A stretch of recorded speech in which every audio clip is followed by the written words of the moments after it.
Welcome to Homefront Sit Rep. I hope you're in for a great show today because I'm just a veteran talking about what's on my mind and maybe yours. You can find Homefront Sit Rep on Apple, Amazon, Spotify, or wherever you find your favorite podcasts. You can also check out Homefront Sit Rep's YouTube channel. Buckle up, the show is starting.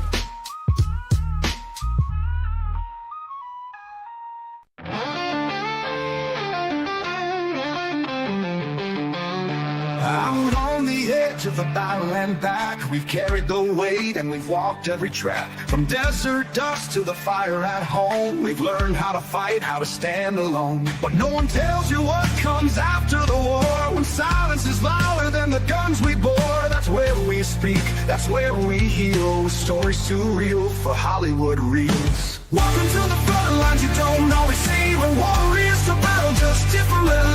This is our check-in, our voice, our step. This is the Homefront Sit Rep podcast. For the fallen, the fighting, and those who came home. For the brothers and sisters who still feel alone. We're holding the line with truth and respect. This is the Homefront Sit Rep podcast. For the fallen, the fighting, and those who came home. For the brothers and sisters who still feel alone. We're holding the line with truth and respect. This is the Homefront Sit Rep podcast. It ain't all medals and waving flags. There's pain in the silence and weight in the bags. But we've got a mic and a mission to share, to tell the damn truth, cause somebody's gotta care. We laugh, we cry, we cuss, we pray. We honor the ones who ain't here today. From basic to battle and back to the block, this is our rhythm, our round table talk. Welcome to the front lines you don't always see. We're warriors to battle just differently. This is our check-in, our voice, our step. This is the Homefront Sit Rep podcast. Still heavy in dreams out of reach, for the lessons the textbooks could never teach. We're sounding off, no filter, no prep. This is the Homefront Sit Rep podcast.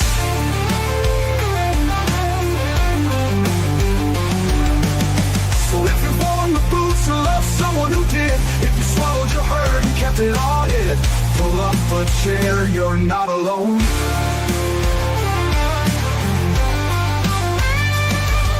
Welcome to the front lines you don't always see, where courage meets scars and raw honesty. This is our anthem, our truth intercept. This is the Homefront Sit Rep podcast. For the ones still standing and those we've lost yet, for every single story we'll never forget. We speak so others won't forget. This is the Homefront Sit Rep podcast. Real talk, real vets, real life. Homefront Sit Rep podcast, where the mission continues.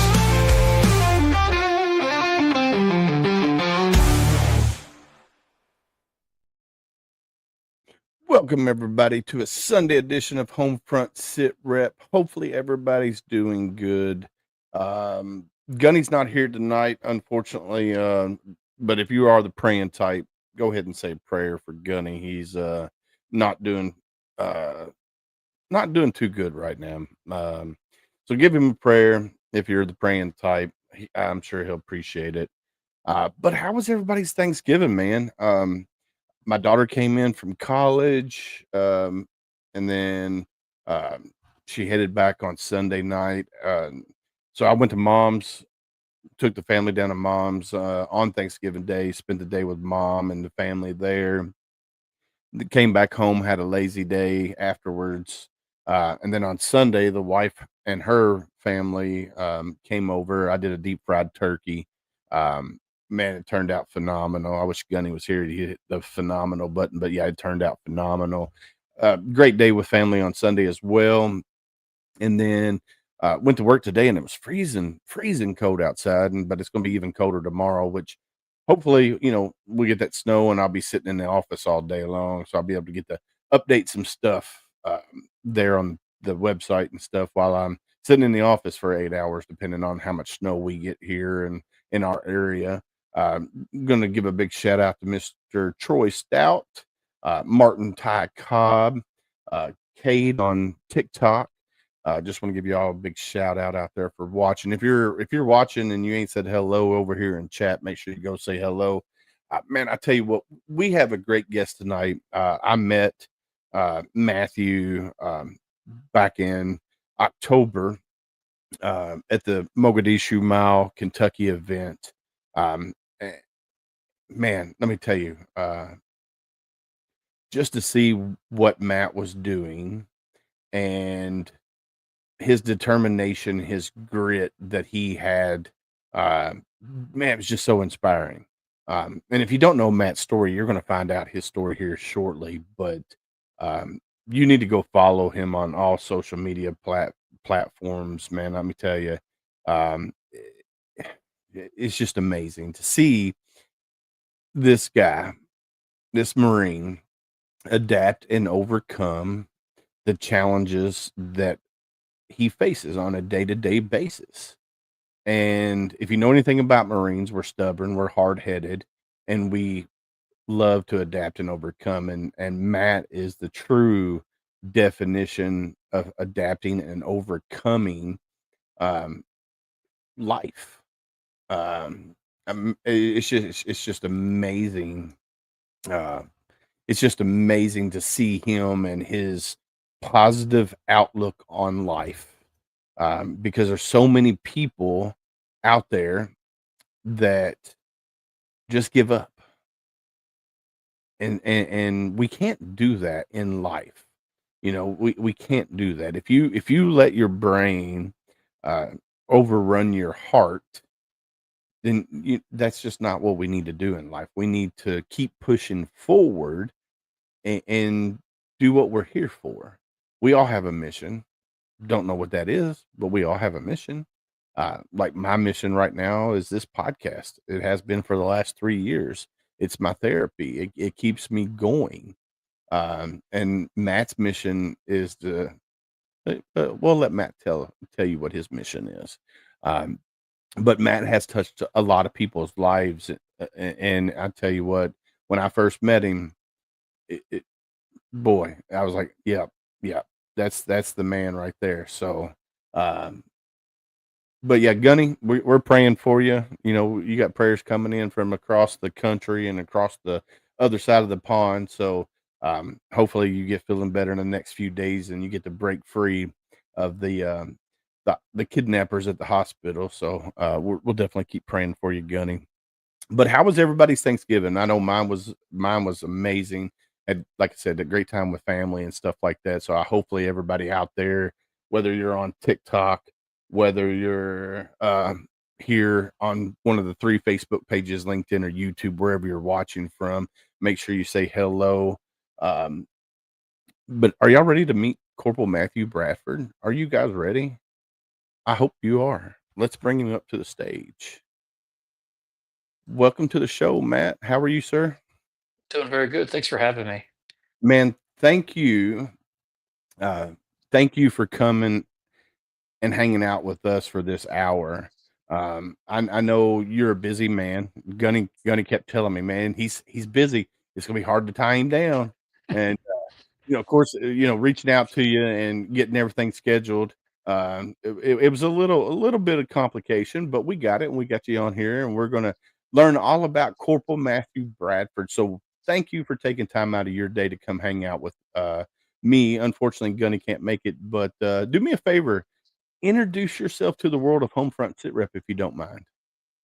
Yeah, I know this date worked out perfectly. My wife and daughter flew to Turks and Caicos this morning, and I ended up staying home to deal with these colder temperatures, the same that you got in your area. But my name's Matthew Bradford. I'm 39 years old now. I live here in Nicholasville, Kentucky. I'm going to school at Asbury at the seminary, but graduated from University of Kentucky in 2017. You talk about mission, our life's mission, and it's like I feel like my mission in my life, the purpose of living is just one detour after the next. And I realize every morning is an empty page, to go out there and do what I can to fill that page. And when the day's over, the next day's here, I turn to a new page. I don't really have a purpose or a mission. I just do, wake up every day. I think that's the ultimate purpose and the ultimate mission is just to wake up every day, to have a smile on your face, to understand that you're going to face the obstacles of life. But, just like in the Marine Corps, like we're built with all these different types of, values and the grit and the strength, to help you overcome those battles and stuff every day that we face. And I feel like that's just my purpose and mission. And I joined because of September 11th, as a freshman in high school, just down the road in Winchester, Kentucky, and that's kind of where this journey began. Nothing special, just being a Marine. And I went off to war, which is what I wanted to do. And my life ultimately changed on January 18th, 2007. And I'll let you take over from there, because I'm sure that's probably where a lot of this conversation is going to go. Because anything before January 18th, I was just living my life as a teenager. I loved this life. I you know put my mind to something. I went out and did it. Yeah. So you here you are. You're born and raised in Kentucky. 9/11 happened, like a lot of the generation that was after my generation, because I was at the tail end of my Marine Corps service when 9/11 happened. A lot of military guys out there, whether it's Army, Navy, whatever branch they went into, signed up because of 9/11, and that's kind of where you came into. Now, what was your MOS while you were in the Marine Corps? What did you go in for? So to go back, like I was born in Virginia, raised in Kentucky, and I had divorced parents, so I kind of went back and forth a lot. But Okay. so like here in Kentucky, like I love living here, but I started dealing with a lot of issues and lack of stability, lack of structure. And then my granny stepped in and told my dad, "Hey, he needs to come live with you." And my dad's from Kentucky, but he worked in Virginia at Fort Lee. He worked on an army base, and this is just after my freshman year in high school when 9/11 happened. And from that point forward, seeing the soldiers going to the mall, going to my dad to work on a military base, and like, shortly after 9/11, Black Hawk Down come out. So it's like, I just want to join the military. I want to go to war. I wanted to go fight those guys that were responsible for 9/11. So I looked at the Army, I looked at the Air Force, because my dad, he was in the Air Force. And then ultimately I had some friends that were, or a delayed entry program, United States Marine Corps, and they got me in the recruiting office, and that's all it took. And, wanting to go to war, I knew that Marine Corps infantry would go over. They'll send you over. And the day that I signed up at the Met station, because I was already 18 years old, I didn't need parental signature. I chose 0311, and this is maybe like a week and a half after the second Battle of Fallujah. So it was a rough time in Iraq. And looking at the Army and the Air Force, it's just the pipelines, to get to war, was a lot longer, and I didn't want to miss the war either. So went off to Paris Island September 6th of 2005. Mm. All right, so I was in Paris Island. Gunny and I, we met. So Gunny and I, we met in Paris Island. That's the first time we met, and that was June of 1997. And man, I if I could do it all over again, I would. I would definitely go back to Paris Island and do my service all over again. I wouldn't change a thing, because 0311 is what I went as well. Uh, I'm like you, but I knew at a very young age that I was going military. I didn't know what branch, but I knew I was going military, and my whole family was Army. So I kind of eliminated the Army early on, because I was like, well, I'm going to be something different. I'm going to do something different. So as I got older and I started seeing the different branches and learning more about them, I was like, all right, I'm going Marines. It's the best. That's that's where I want to go. I want to go infantry. I even walked into the recruiter's office, Gunny Groach, and I said, "Hey, Gunny, I want to be 0311." He goes, "Are you sure?" I was like, "Yeah, that's what I mean, I scored really high on the ASVAB." He said, "Dude, you can have any job in the Marine Corps you want." I was like, "Nope, I want to be 0311. That's what I want to do." Mhm. He goes, "Okay." And here I went. I went to Paris Island and did my time there. Got out right before 9/11. Then after 9/11 happened, I got recalled back in. It was the first time the Marine Corps ever activated the individual ready reserves. Mhm. And man, let me tell you, you guys that went in country full blast. I not really survivor's guilt for me, but I was like, man, I should be there, because I was recalled and they kept us on Camp Lejeune, even though they recalled us from our civilian job. They're like, hey, we're going to send you guys over, and then they're like, no, we're going to wait. So they kept us as a mobilization support battalion Mhm. there on Camp Lejeune. And basically what we were doing was the reserve units that were getting activated, they would come through Camp Lejeune. get their weapons and all of that through us there. And then got shipped from there. I was like, dude, just let me go with one of these units that are going. That's going. That's I'm like you. I signed up because I wanted to go get the bad guys. That's what I Hmm. wanted to do when I joined the Marines. Um, but your story took a detour. And I know if you're comfortable with talking about that day, that's up to you. You don't have to. We're not going to push it if you don't want to. But if you want to talk how your life took a drastic change, um, yeah, if you want to talk about that, we can talk about it. If not, we can move forward. It's up to you. It's amazing going back to sending those yellow footprints, and I wouldn't go back and change it at all. And the one amazing thing about me joining and me signing up is a lot of those guys who stood in those yellow footprints with me went off to School of Infantry, went off to the same unit. I want to say probably 30 or 40 of us, went off. There's like 9 or 10 of us in the same company that I served in. And not to mention my senior drill instructor was a platoon sergeant in the same company I was in. Oh So it's man, like, that transition from training to being in the fleet, like it helped out a lot. And a lot of those guys, even one of them particular, it's amazing to think back that I met him at MEPS. We rode on a bus down to Paris Island, graduated, went to SOI together. We were in a different platoon, but same company. But then, on January 18th, he was one of the ones on QRF that carried me off the battlefield. And it's like to think about, like, we started before we even saw the yellow footprints, and here he is, carrying me off the battlefield. But I've learned through this, like, this detour of life, and where I put, January 18th is, it's my story, it's my life. And if you can't talk about it, then that you're just going to hold all that in, and that's just a burden that you're going to have to carry. And it was a rough day. I hate that it happened to me, but it led me to where I am today. And I wouldn't go back and change that at all either. Although I missed my guys that I served with, and I realized that, man, maybe my true purpose wasn't doing 20 years and deploying over and over again. Maybe it's this. Maybe God created me to not have legs, to go into hospital rooms, to go be around people, to change their lives, to make them smile, make them look at life differently. And that's what it was. And but anyways, going back, like, so September 6th, 2005, I was on the Yellow Footprints. In September of 2006, I was on a plane headed to Iraq. I mean, within a year, we basically did my training, went right into a unit workup, and then before we know it, we're headed to Iraq. And from day one, like, it's always put in our mind, like, hey, you're going to war.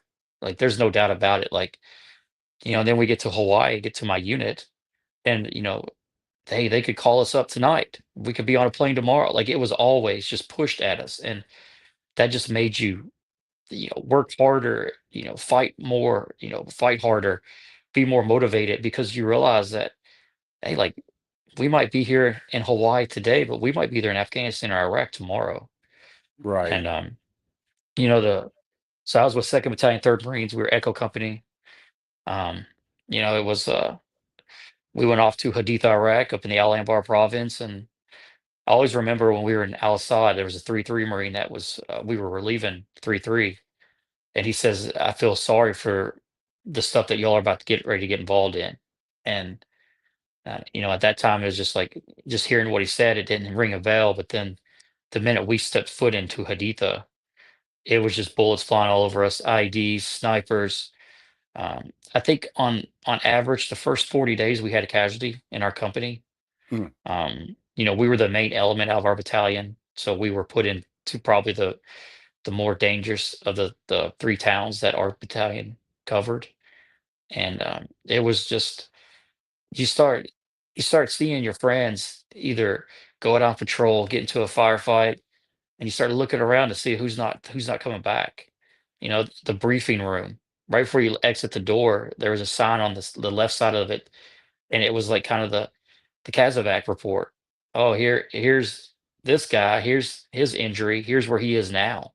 Like, that's like one of the last things you see before you go on patrol. mm, And but you just learn that, hey, it's like, just do your job, to go out to fight. If it's your day, then it's your day. But make sure that you go out and do what you need to do to make sure you come back alive and the guys to your left and to behind you.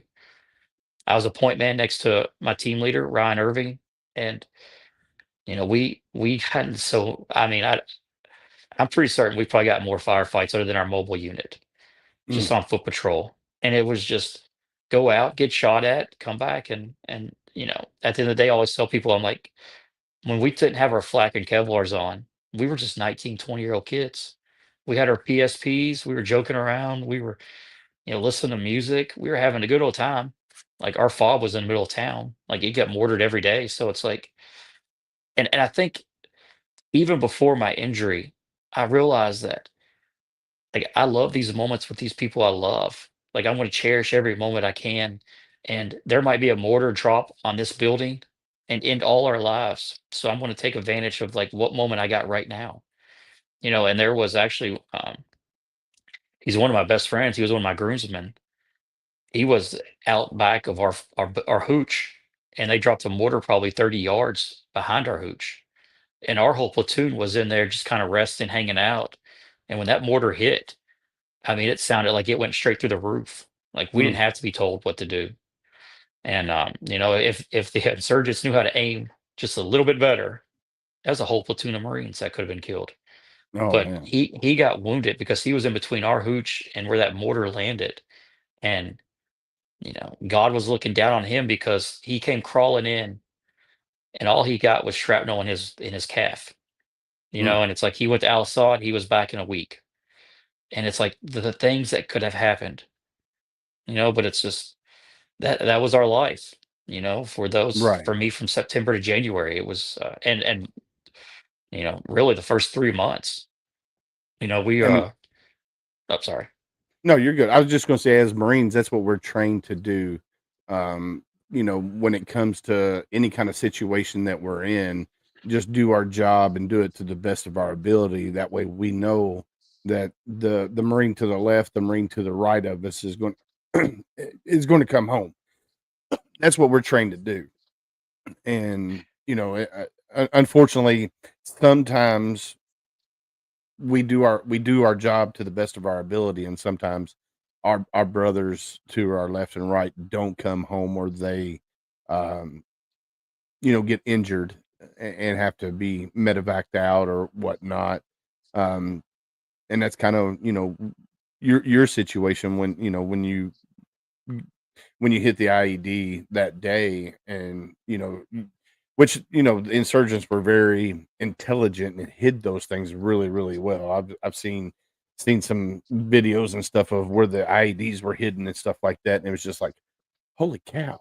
And you couldn't tell that that pile of rocks was an explosive device, and it's just like, holy cow.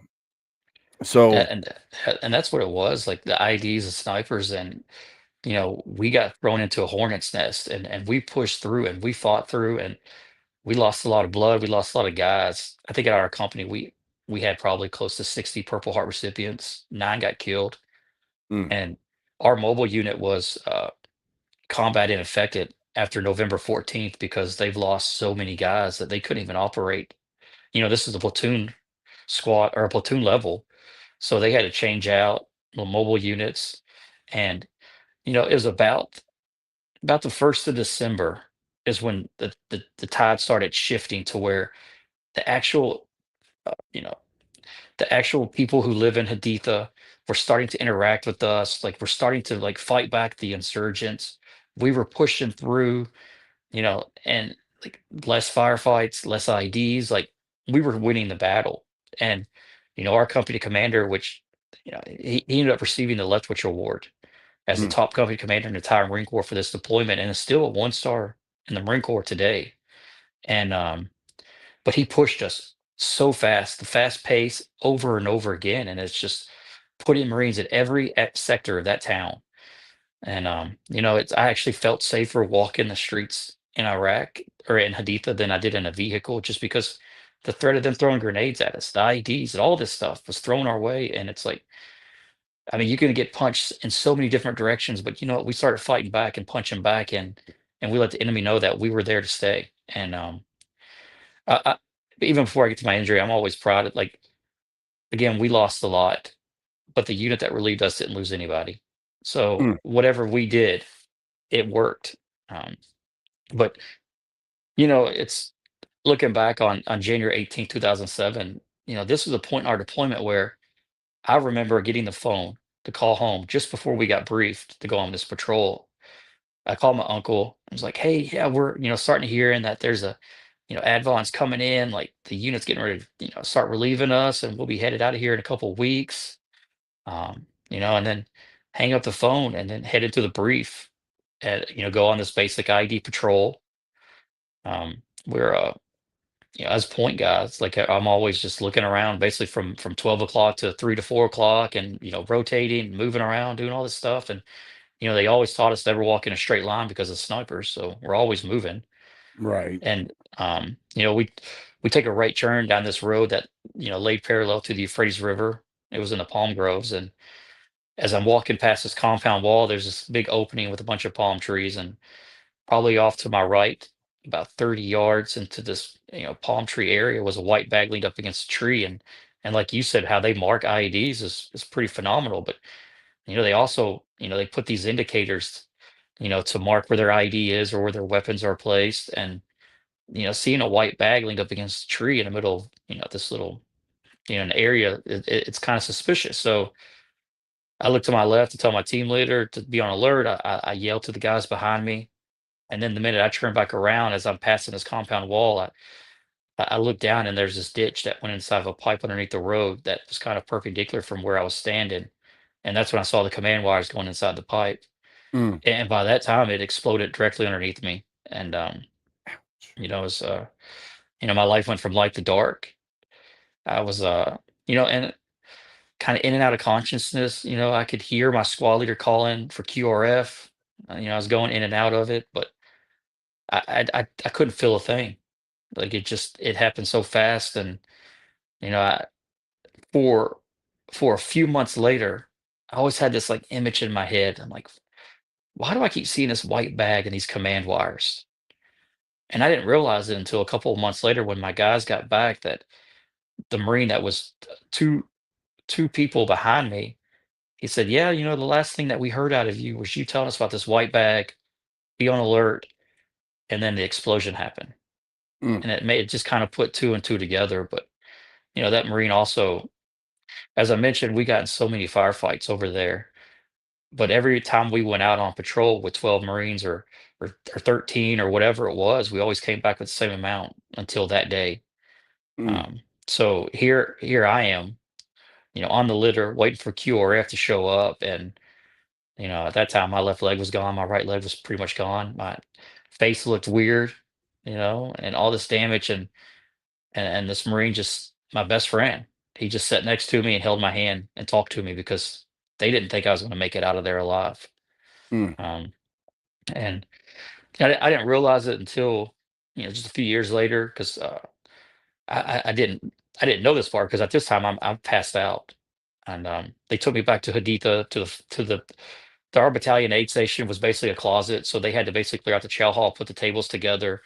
They threw me up on the table and started doing care on me, waiting for the Blackhawks to get there, waiting for the medevac to get there. And one of the Marines, one of the platoon sergeants, Staff Sergeant Clark, he's just getting ready to retire as a master gunnery sergeant here in a few months. They was like, "Hey, just talk to him. You're a familiar voice. Just talk to him." And Staff Sergeant Clark was my senior drill instructor.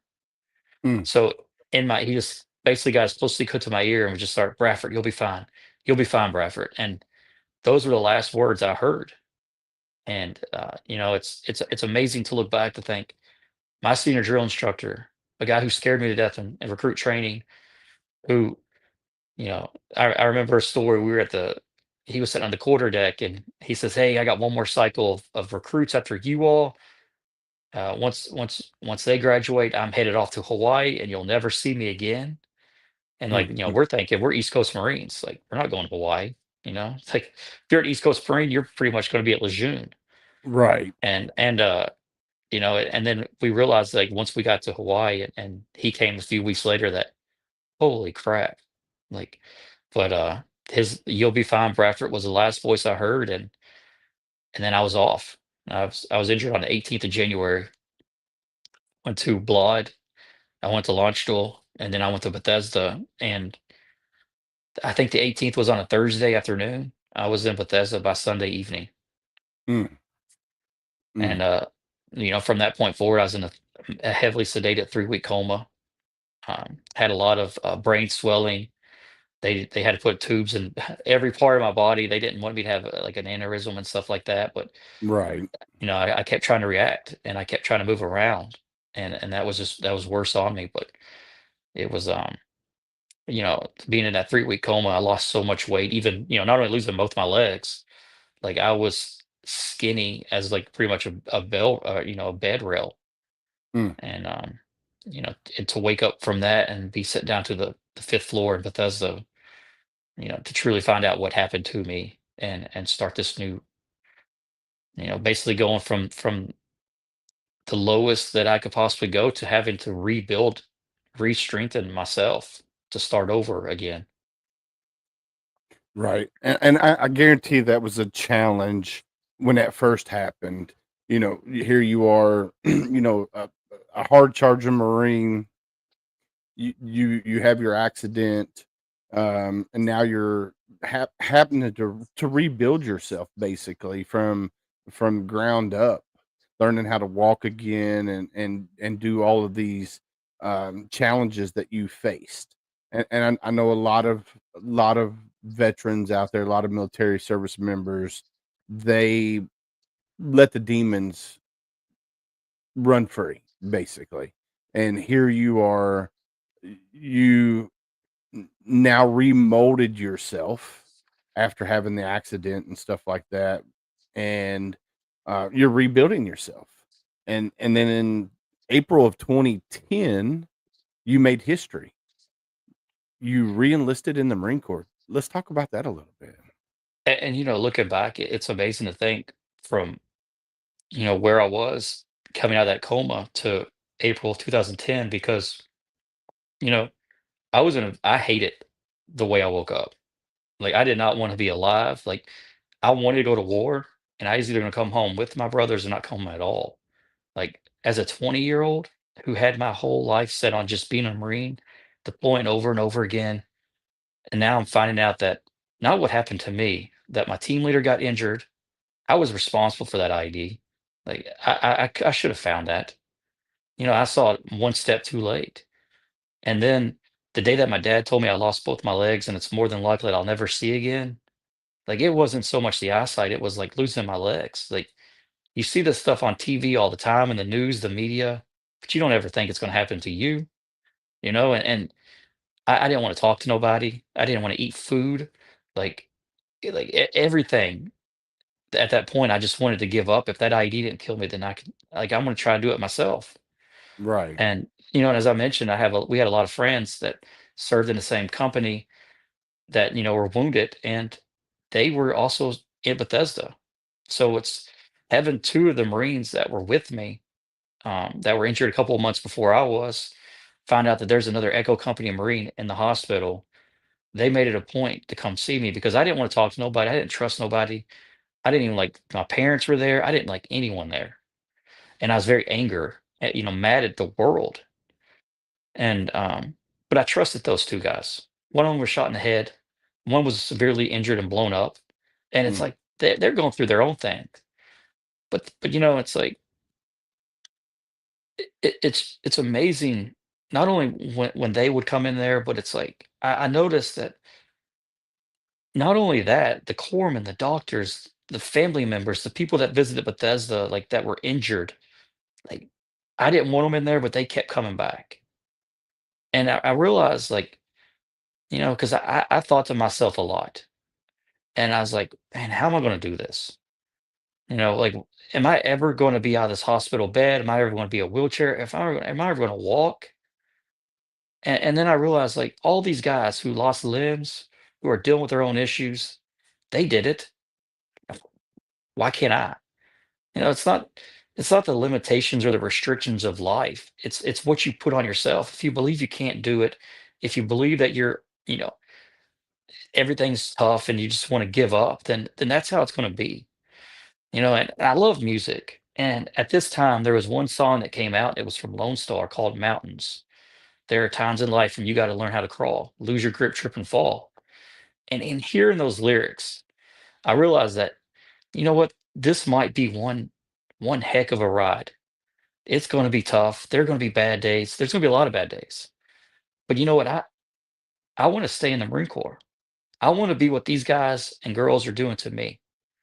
And I know it's going to take a lot of effort. It's going to take a lot of work. But I started putting in my head like, okay, what do I need to do to reenlist? Because I knew the Marine Corps had a program that they allowed Purple Heart recipients the opportunity to stay in the Marine Corps. That they'll find a job for you if you can't go back to your regular job. You could reenlist. You could stay in as long as you want, and you could do whatever. So I knew it was out there for me. I'm like, well, first of all, I need to get strong enough. I need to get out of this hospital bed.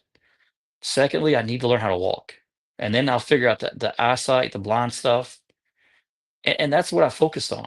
Like I didn't let like people kept telling us like, hey, why don't you get out of the Marine Corps? You'll make so much more money on the outside. I didn't join the military to make money. It's not Right. what I want to do. And in life, there's so many of those people that want you to live their version of life. I'm like, no, this is my life. I want to live my life the way I want it to. You could sit there and walk with me down this path, or you can just get away. And when my mindset started focusing in that direction, thinking more positively on things that I could do and the things that I want to do, then I started getting a little more weight on my body. I started getting out of that hospital bed. And before I knew it, I was in Bethesda on the 21st of January. I was in a 3-week coma. By the time March 21st rolled around, I was going to the next hospital. So it's amazing how God worked through me to give me that strength to get out of that hospital bed. And all I had to do was just start looking at life differently. And going from that point to Richmond, Virginia at the VA, I'll always share. There's a couple stories there that I just, it's just like today. Like I never let one bad day turn into two. Like what can I learn from that one bad day to not let it happen tomorrow? I got to Richmond, Virginia, and I was still having a bad day, but I was having good days. But I had to go to my own physical therapy. I had to go to occupational therapy. I wasn't just in a bed where people came to me. Right. But every time I got in a wheelchair, I put a poncho liner over my lap, and I let that cover my amputations because I'm like, okay, well, this blanket's covering my amputations, and then they can't see that I don't have legs. But it got me out. It got me around people, and the more I started opening up and talking, I slowly started removing that blanket, that security blanket off my lap. I'm like, why do I got to be ashamed of these amputations? As I said earlier, maybe this is how God, you know, created me to be. This is who I am. I got to be proud of these things. And it's like that they motivate me every day because they make me remember where I was then to where I am now. And it doesn't matter where we are in life. I don't want to go back to that day again. That moment where here I am lying in bed, nothing, you know, nothing to do, weak, starting over. And Right. it motivated me, and it's just like little stories, little nuggets of wisdom. And I had a doctor that would come in my room every evening, and he would sit down and he would close his eyes or he'd cover his eyes, and he's like, Matt, you can't see me, so I can't see you. And just getting that trust. Like, he's basically doing his best to put his life in my shoes. And I respected that. And but again, like through all this, like Richmond, Virginia is close to where I went to high school. Walter Reed was close to where I went to high school. I didn't want to be close where I went to high school. I didn't want people visiting me because some days I was proud of who I am and what happened. Some days I wasn't. And I didn't want people to see that. So they asked me where I wanted to go to therapy, and I chose Center for the Intrepid in San Antonio. And I think for me personally, like to understand the true meaning of gratitude, that people have it a lot worse than you, but they're waking up every day with a smile on their face. Because if you know anything about the Center for the Intrepid and Brook Army Medical Center, I mean that's the best burn center in the world. Right. And here I am going through therapy with guys burned 70, 80, 90% of their body. And one time I remember going to chow with a guy, and I was just in San Antonio maybe for like 2 weeks, and he was burned pretty bad. Couldn't even open his Gatorade bottle. And he says, "Matt, I don't know how you do it. I don't know how you stay so motivated or positive because I'd much rather I'd much rather be burned than blind." And that just like that hit home. Like this guy has everything in the world to be mad at, every reason to give up and quit. But here he is going to therapy every day, joking, smiling, laughing. And a few weeks later, when I stood up on my prosthetic legs for the first time, he was there cheering me on. Mm, I just, y- rehab had its good days and its bad days, and it had a lot of times when it sucked. right. And but you could gain so much from all of that, and the wisdom, the knowledge. Like looking back, and it's like there were a lot of people that got me from January 18th to here. And I think about all those people when I'm having a bad day, definitely including my family. But I think about all those people that worked tirelessly to keep me alive, to get me where I am, that next step. And it's like I'm too strong of a person. And like you said, I'm too hard headed and stubborn as a person to, Right. s- to basically just say, screw you all and give up and quit. Because I feel like I'm quitting on all those people. Marines don't quit. That's what kept me alive, the Marine Corps. And then I feel like in this life, I still have a lot more out there. There's still a lot more people hurting that need, you know, motivation, inspiration, encouragement.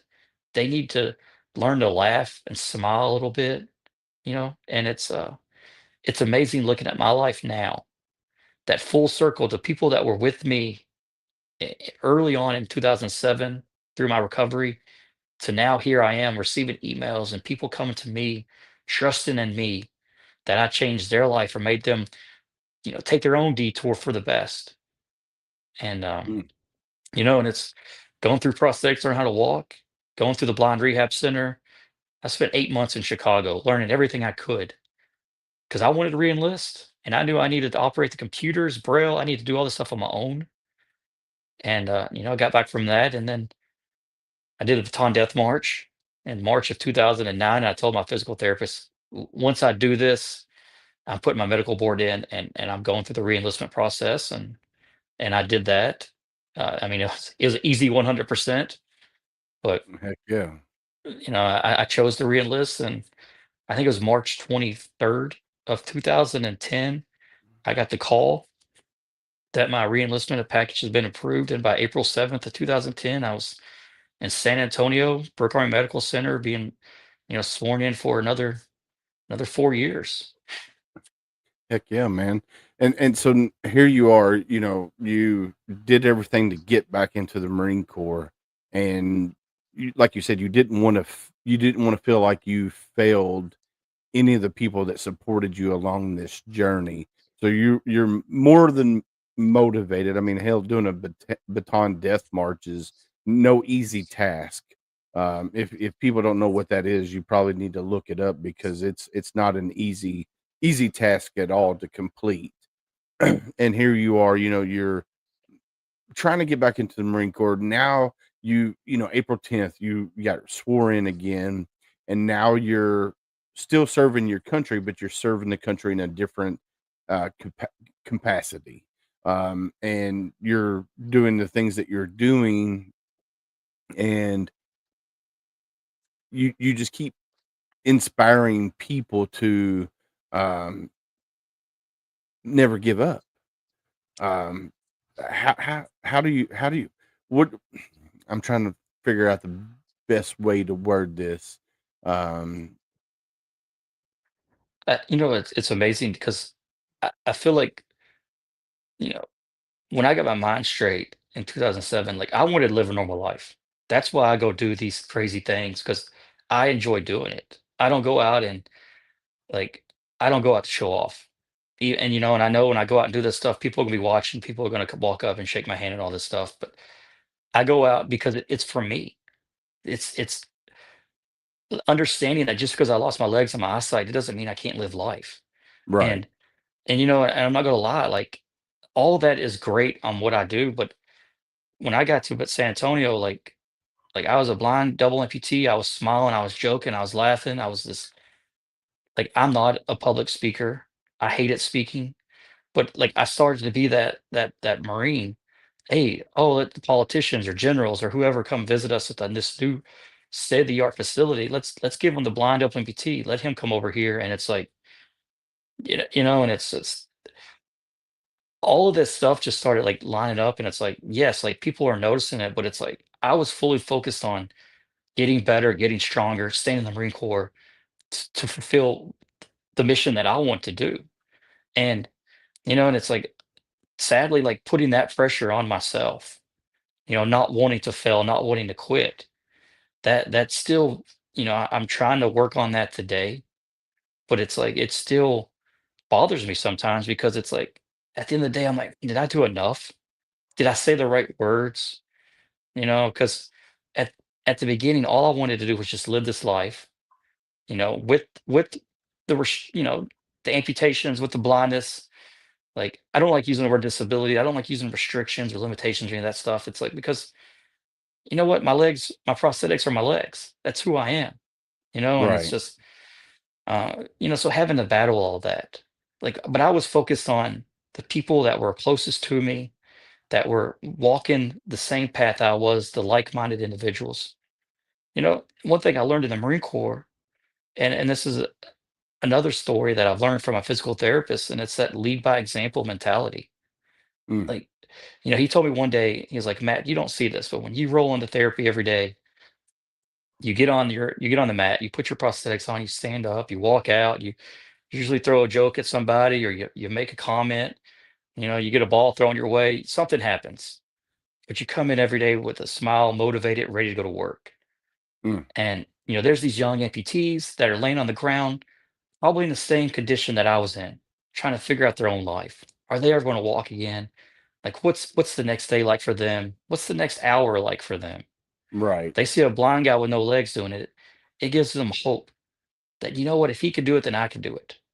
And it's just that lead by example. It's showing up every day, doing what you need to do, and getting the job done. And you know what? Getting the job done doesn't mean you get it done fully. Hey, if I learn to walk 5 yards today, then I want to learn how to walk 10 yards tomorrow. It's just putting one foot in front of the next, and it's just walking, getting better 1% every day. And learning how to walk.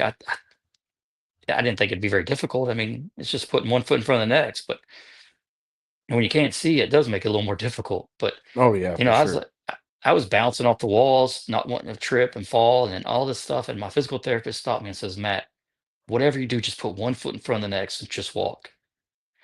And that's where the whole, when I was on the Jocko podcast, he's the one that came with the whole just walk thing, because that's what life is like. One foot in front of the next. Mm, Almost lost my life on one wrong step. You know what? But it's that one step in the forward direction is the direction I want to go. I'm mm, not guaranteed that one step. I'm not guaranteed the next hour. I'm not guaranteed tomorrow. But what can I learn in this moment right here to get better, to make this step better, so I'll be ready for whatever comes my way? It's mm. just all about that just walk mentality and putting one foot in front of the next. Yeah, I think a lot of people have gone away from that mentality that tomorrow's never promised. And like you said, the next step's not promised, the next hour's not promised, and the next day's not promised. And I learned that at a very young age. My brother died in '94. He was Mm, diagnosed with pneumonia at 10 years old. Um, for a whole month, they said it was pneumonia. And then March 3rd of 1994, he passed away that night. And it's just like, mm, tomorrow's not promised. He was 10 years old. mhm, He should be here now, but he's not, and you just have to, you got, like you said, one step forward. You just got to keep pushing forward. And here you are. Like I said, the first time I met you was at the Moog Mile event up there in Georgetown. And man, it- just seeing you do the course, because like the first time I caught a glimpse of you, you were already on the course. And I was like, who is that guy? and I think Mark was with me, and he goes, "That's Corporal Matthew Bradford," and I was like, "Man," because you were doing you had the ammo can, you were going up. I think you were going up to the first exercise, which was the tire flip there, and you were just rocking and rolling, and then we sit there and watch. You went to the next exercise, which was the box jumps. Now, granted, you had people helping you, but that's because you couldn't see the box, so they Yeah. were helping you do the box jumps. And I was like, dude, That's a pretty that's high just jump too. That was it, it definitely was. And I was like, dude, that's just so motivating. And and we went and toured the course and you were still doing your thing, and then you grabbed your, the 35-pound rucksack, and you were running doing that course. And I was like, holy cow. And you did not give up. And there was other people there that, healthy as a horse, but they did give up. And it's like, man, if that don't inspire you right there, you have a Marine that is now blind and a double amputee, and he's running this course. And it wasn't an easy course by any means, because you had to go up the hills, then back down the hill, then back up the hill. I think 3 or 4 times you had to do that. Sorry, people just got home and my dogs are going crazy upstairs. it was definitely a lot more difficult this year than last. And Troy, you commented on him earlier. He said that was a 35-pound pack, and pretty certain it was well above 35-pound pack. But I feel like through that I've learned in all this, even going back to my deployment, like I mentioned earlier, like when we left our fob, or if we were just in our fob, like we didn't know if this is going to be our last day. We didn't know if we're going to get mortared, or if we're going to go on patrol, we're not going to come back. So it's like you got to learn to cherish those moments. And a lot of us, in this day and age, it's like you sense any kind of like sh- you know struggle or anything gets difficult, they automatically just quit. They give up, and it's like sometimes pushing through you know that factor is like it gets you to where you want to be. And like I tell you what, like no matter what I do, like obstacle courses or bike rides, like I'm thinking in my head, and this sucks. This hurts.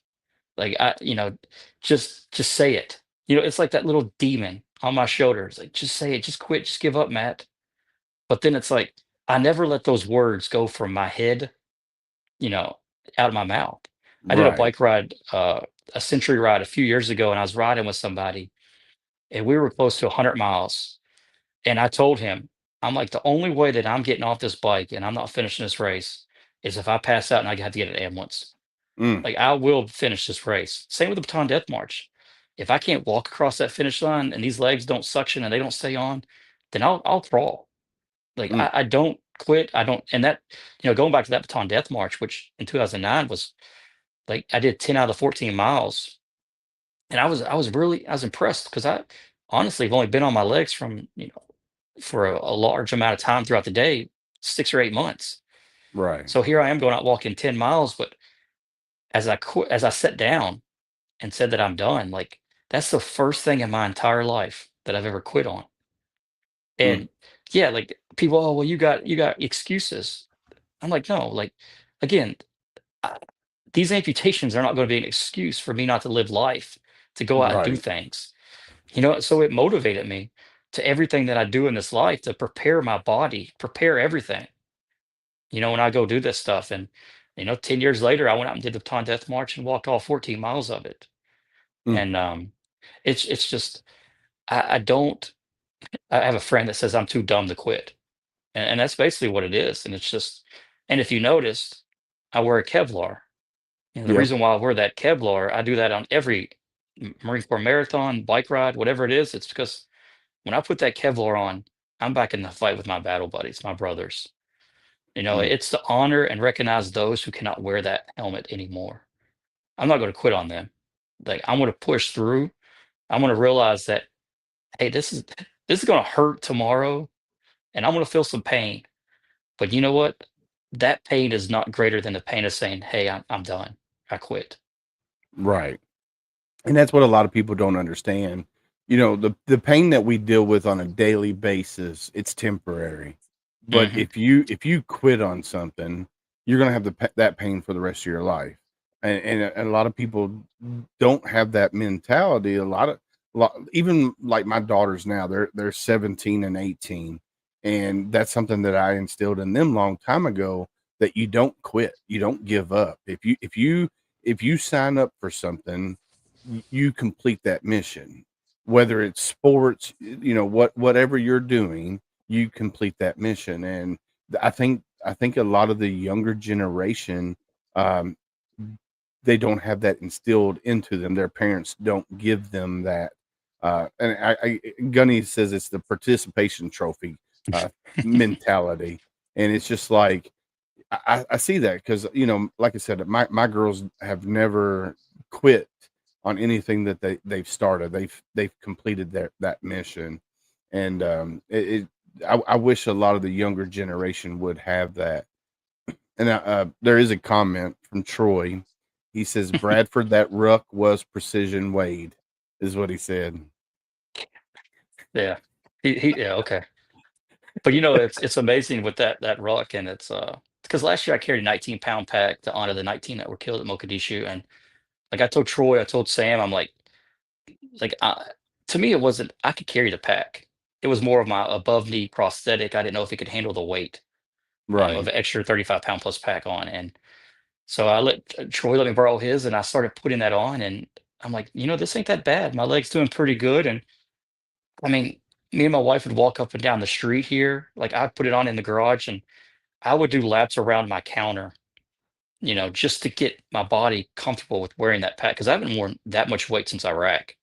And Right. so now it's like I've even 2 months after a Mogadishu mile, I joke with my wife because I call it leg day. And she's like, Matt, your leg day is different than other people's leg day. For me, my leg day is putting my legs on to go out in the garage, do some pull-ups, do some push-ups, and I put that pack on. And it's like, and I mean, again, I got it. People think that you need to go to a fancy gym, you need to do all this stuff. It's like, no, like it's all right here. Like here I am circling my kitchen counter, for 30 minutes just to get in like a workout. And it's Mm, like it doesn't take much. And you know what? I feel like I've gotten comfortable wearing it. Like I'm looking forward to like, what's next, going a right. little further with it, and it's just it opened up. And that's what I'm all about. Like I don't like doing the same stuff over and over again. I get bored. I like to push myself. Like, a few years ago I did a bike ride, and I'm like, oh, this is fun. Let me do something a little bit harder. So I did a century ride. And then, oh, actually, the first time I did a bike ride was a Seattle to Portland. It's like 204 miles in 2 days. I did 160 of it or something like that. I actually backed it up with Mount Rainier. So I tried to attempt to Mount Rainier, but after doing a bike ride, I had blisters on my leg, and I was just like, it wasn't Mm, possible, and then the weather kicked us off the mountain. But, 3 weeks later, here I am in my mind. I'm like, I want to do a tandem bike ride from Ashland, Kentucky to Fort Campbell, middle of August. And ooh, it's 407 miles. And on my birthday, which happy birthday. But it's just like I don't, yeah, it's fun to do the 5K, but I want to do more. Like right. I don't want to get stuck in the bare minimum. I don't like getting stuck to the easy stuff. Like I want to push it a little bit further because it pushes, who I am, my grit, my strength. It challenges me harder. And I feel like a lot of people today, it's like they're so stuck on the couch. Oh, I want to do this. I want to do this, but it's like they never get off the couch to go do it.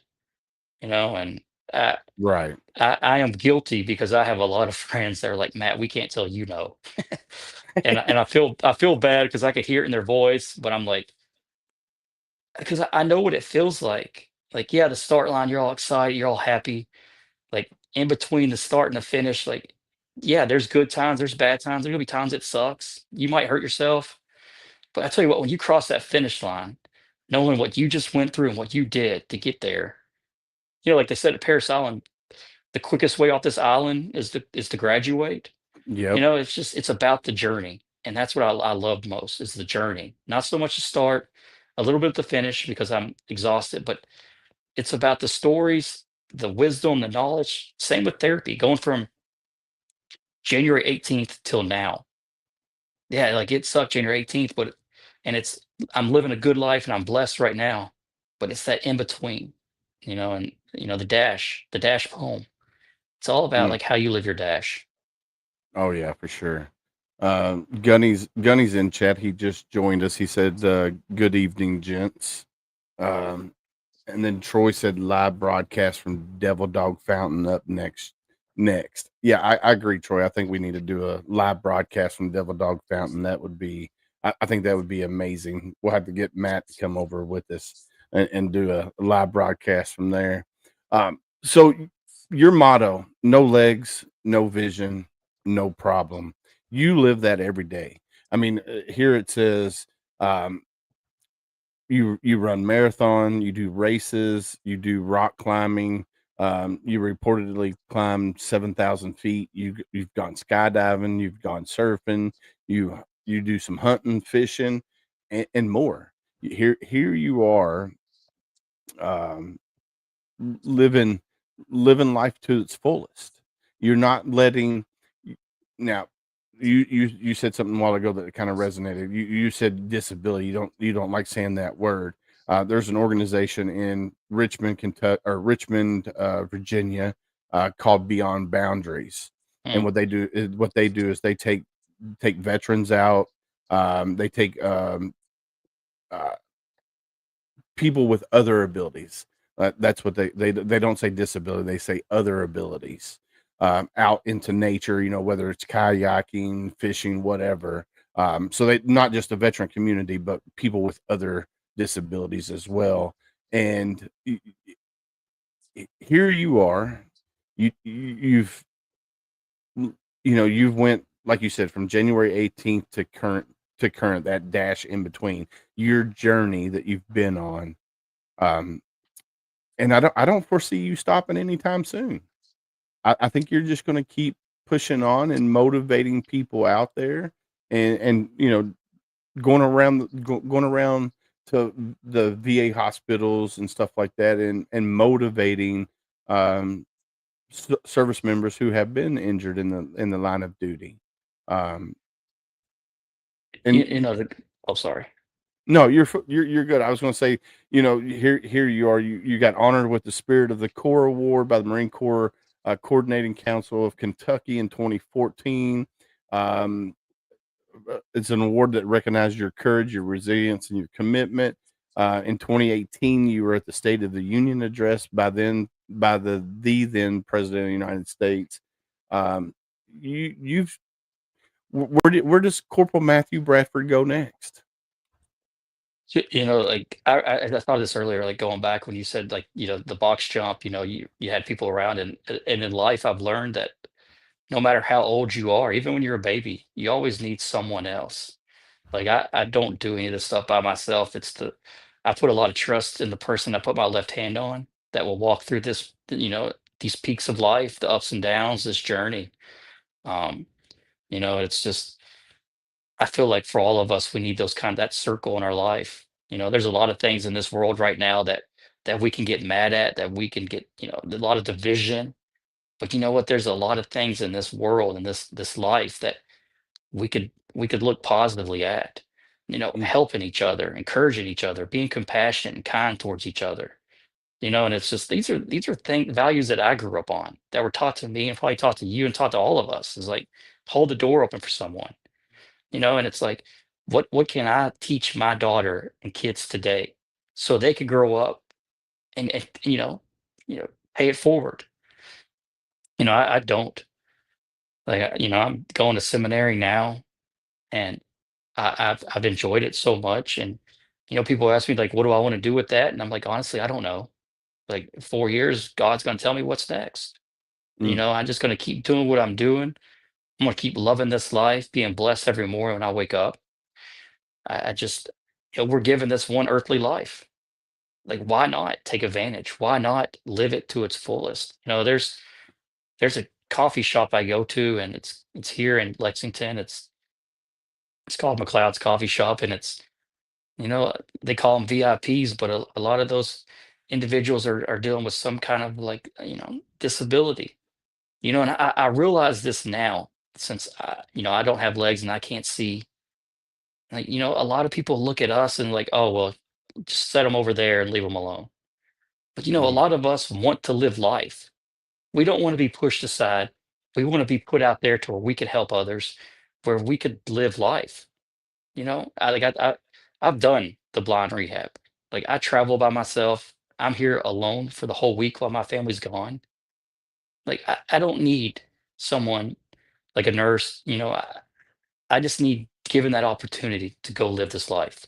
And all of us that face some kind of challenges today, we just want to live life. We want to live a normal life. And you know what?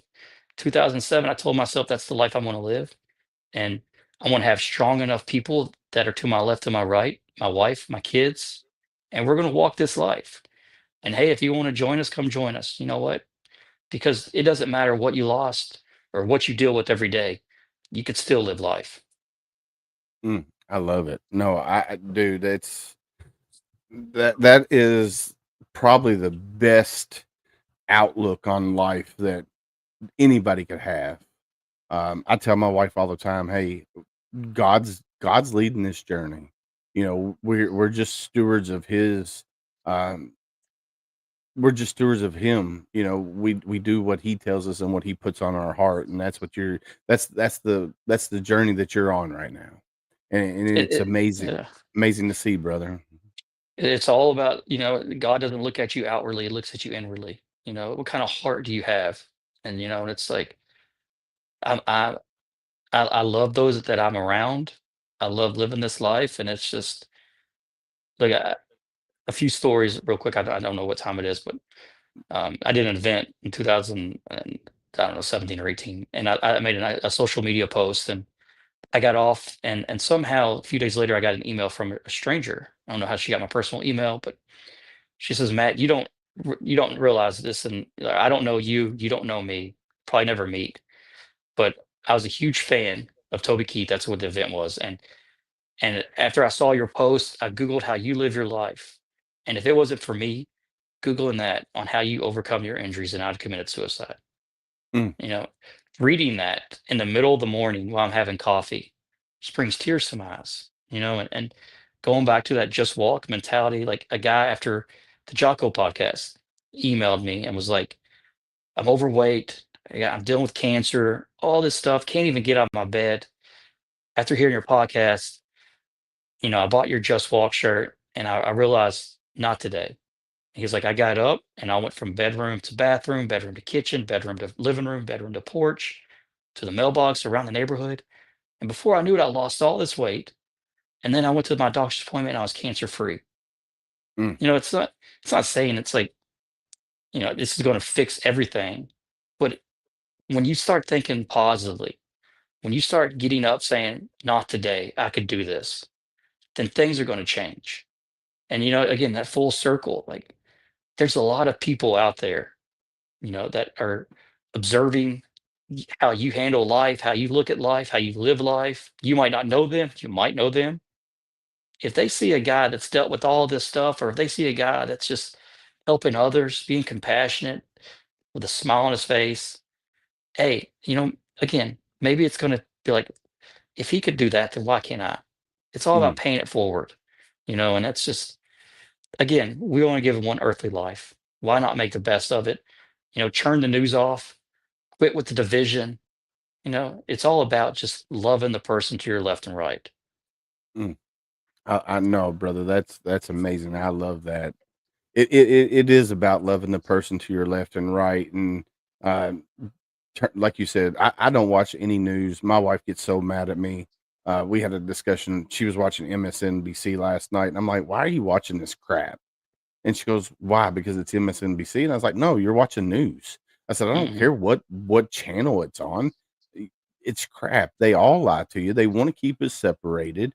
They want to keep Black Americans against white Americans. They want to keep Mexican Americans against everybody. They just want to keep us all separated. And as long as we, the people, stand up and say, 'Hey, you're my Mhm. brother. I don't care what color your skin is.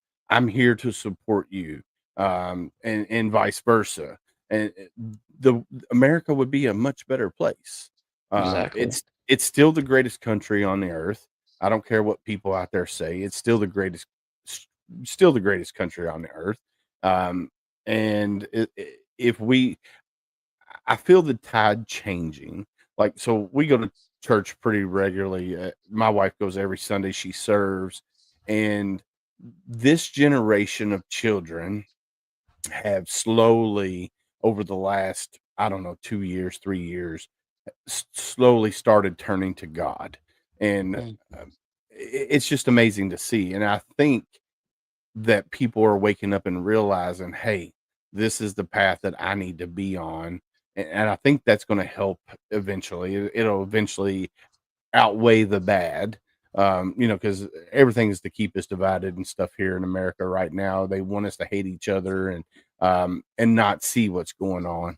So yeah, I think you hit it right on the head, my brother. But unfortunately, it is 8 o'clock, or actually 11 minutes after 8, and I could probably talk to you for another 3 hours because you're just amazing to talk to, and you're such an inspiration.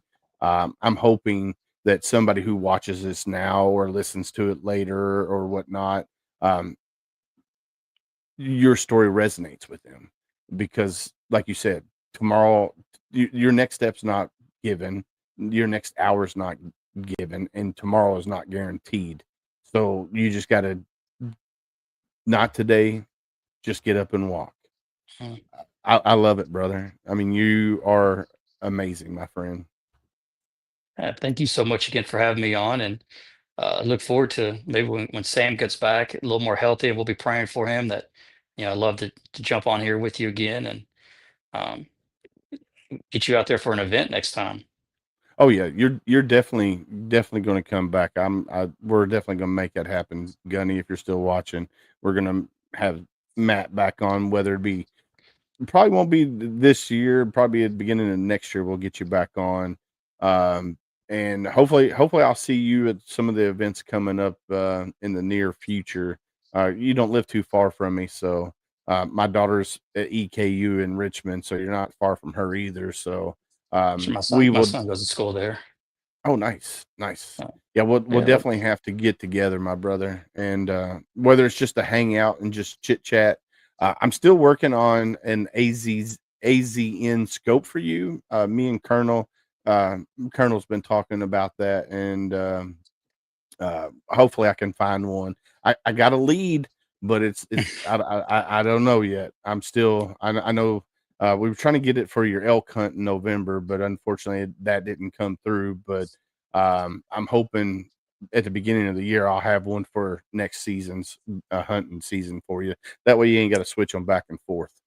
yeah, we're doing a little doe hunt this weekend in Anderson County. So, and then Colonel's got a fox that keeps showing up on his land, and that's talk about my next mission to There take you that go. fox down. So Heck yeah, man. You need to have it stuffed and put right behind you. I think that'd be pretty badass. So I'm gonna make my wife a hat with the tail. there you go. She look like There you Daniel go. Boone or something. I love it. So Mr. Robert Bananas, I think I said his name right. Banas. He's over on LinkedIn. He said, incredible story of continued service. Thank you, is what he So just said, Matt. thank you. But brother, I do have to end the show. I do want to say thank you again for coming on and hanging out with us. It's always a pleasure to see you and to get to talk to you. I can't wait to do some more catching up and watch your journey, brother. I mean, it's amazing. It's inspiring. Well, thank you again for having me, and yeah, I'm looking forward to it. Hey, you're welcome. And Gunny says Amanda will love that hat. All right, brother. I'm gonna She, drop you down and I'm gonna end the show, brother. all right, thank you. Thank you. Ladies and gentlemen, that was Corporal Matthew Bradford. If you don't follow him, go to Facebook, look up No Legs, No Vision, No Problem. Make sure you give him a follow there and follow his journey, man. He's just so inspiring. Um, I man, it's just amazing to see. And when I was out there at the Mogue Mile Kentucky event in October on October 4th, and to see him do that course um, was phenomenal. I mean, it just, if it didn't motivate you, I don't know what would. Um, and he had his group of people there with him, helping him, guide him through the course, and um, just the dedication. His wife was there. She's phenomenal. I know that's his rock. His wife and his kids is his rock, and the support that he has is just inspiring. So go check out No Legs, No Vision, No Problem, and learn more about Corporal Matthew Bradford. Um, but unfortunately, it is that time. We do got to end the show. Gunny, hopefully you get feeling better, brother, and uh, get to break out of that hospital soon. Um, man, you're not alone. Listen, guys, don't let the dark days win. You know, you're out. We're out here. There's somebody that's always out here for you. This right here, in the silence of your struggle, remember, though unseen, you are deeply held in the hearts of others. You are not alone. Right here. This is something that's been going on a lot, whether it's on TikTok, whether it's on just in veteran community in general.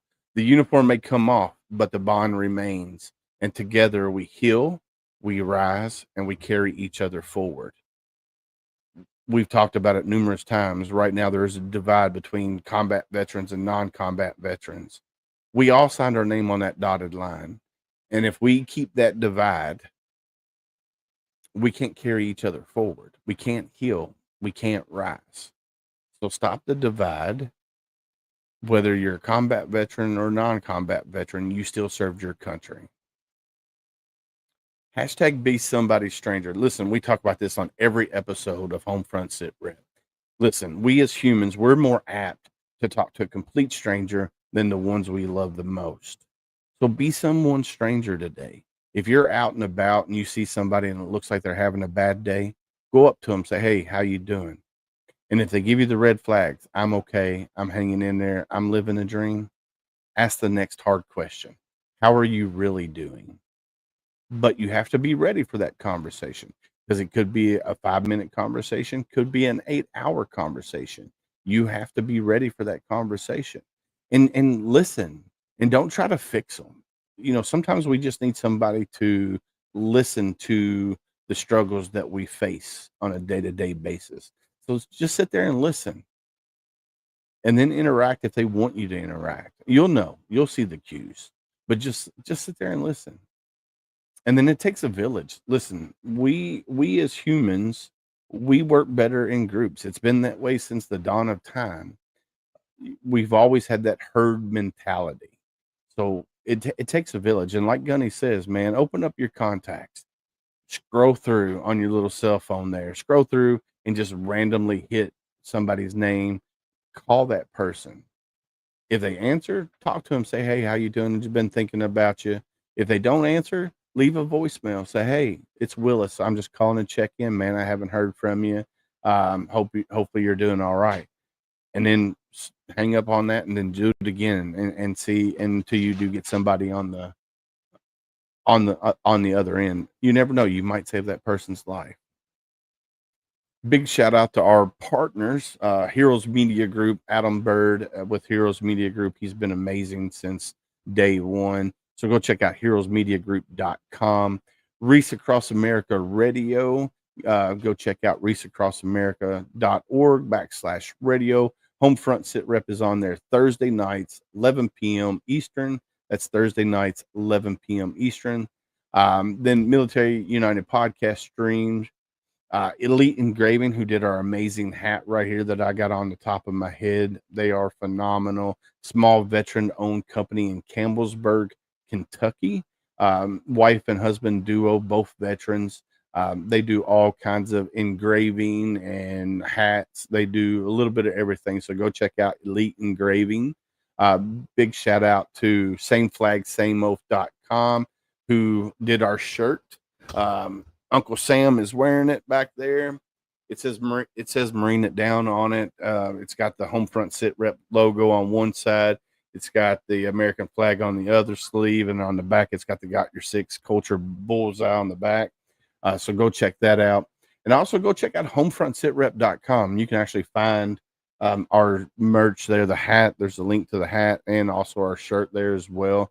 So go give sameflag.sameoath.com a look at. And then also want to give a big shout out to Valor Coins and Pins. Brent and Brian Casey are amazing humans. They are the grandsons of Herschel Woody Williams of the Woody Williams Foundation. Go give Woody Williams Foundation a look at, and also Valor Coins and Pin. And then I can't forget RDC Shoe Company, man. Darren Davis with RDC Shoes. I wish I had my pair down here, but I don't. They are so friggin' comfortable. So go check out RDC Shoes as well. But other than that, man, it's about that time of night. Like I said, Gunny, get feeling better. We'll talk to you soon, brother. But like we always say on Homefront Sit Rep, stay safe out there. We got your six.